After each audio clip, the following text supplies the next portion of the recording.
یک شخص حکایه میکند که من به پیش یک خانه میگذشتم که داد و فیغانی یک شخص شنیدم و نگاه میکنم که دستش از همین راست کی توش نیست و آمدم از او پرسیدم این چی سبب است، چی داد میگویی؟ گفت بسیار یک کیسه عجیب دارم، برای تو بیان میکنم، در صحیفه های تاریخ بنویس تا که برای آینده ها درس شود. من روز از دست یک بیچاره مظلوم همین ماهی را گرفت، یک ماهی گرفتم تا به خانه نارسیده که همین ماهی از انگشت من گزید.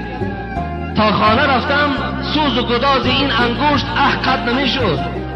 نزد طبیب آمدم، گفتن حتمی این انگشت بریدن در کار. انگشت بریدم، از بین یک ساعتی گذشت که درد به سوی دست‌ها آمد. باز نزد طبیب آمدم، گفت ای بنده خدا، گفت تا دستت اگر از آرنج بریده نشود این درد از وجود تو گم نمی شود. آمد میگوید دستم از آرنجش بریدن، باز این درد عالی تا حال دور نشده که درد به سوی شانه آمد. طبیب گفت برادر عزیز دست از شانه بریدن در کار.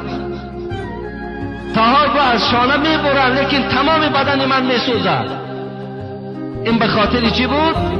به خاطر آن که یک ماهی از دست یک آدم مظلوم، یک بیچاره با جبر و با ظلم گرفته شد و گفت این عاقبت آن کسی هست که ظلم در حق یک برادر مسلمان میکنه.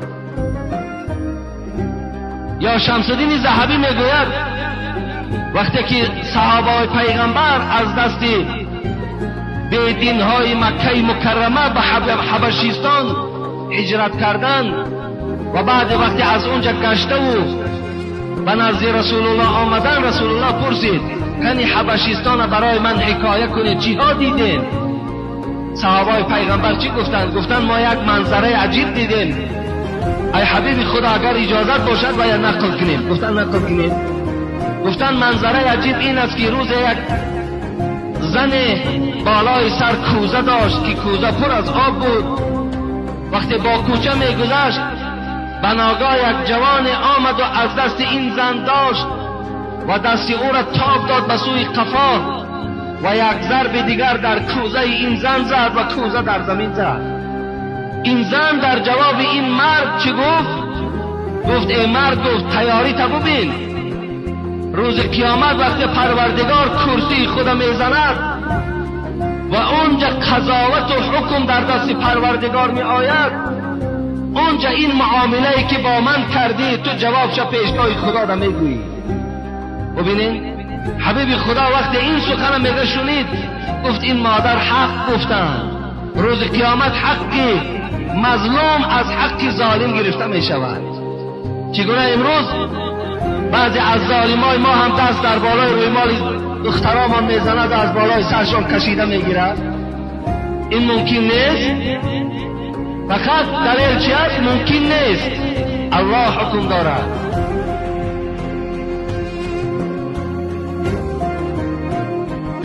در صنف 9 و 10 اگر حامله دار شود ممکن است. اگر پدر و مادرش در خجالت و شرمندگی و در بی‌آبرویی قرار دهد ممکن است. اگر تمام بدن او را چه اهل مکتب چه اهل کوچه تماشا کند ممکن است. فقط بالای سر او در روی مال ممکن نیست. از خدا ترسیدن در کار. این ظلم است. حرام است. پروردگار ظلم حرام اعلان کرده است.